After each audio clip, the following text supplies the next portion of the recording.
সকাল থেকে দেখতে পাচ্ছ মেঘ হয়ে আছে আর বৃষ্টিও পড়ছে। আর এখন এখানে বসে আছে টুসু। দেখো বসে বসে টুসু বৃষ্টিতে ভিজছে আর কথা বলছে। কি কথা বলছে? ও টুসু, কি কথা বলছো?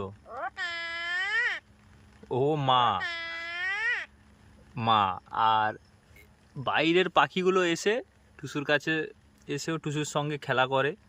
আর টুসু যখন কথা বলে তখন তারা আবার উড়ে চলে যায়। বলে বাবা এ আবার কে? টুসু কথা বলো তো, তোমার নাম বলো। টুসু বলো বলো, নাম বলো, নাম বলো। এই টুসু নাম বলো। কি বললো বলো তো? এ টুসু ও ঠামা। তো ঠিক আছে, টুসু এখন বৃষ্টিতে ভিজুক আর তোমরা ভিডিওটা দেখতে থাকো।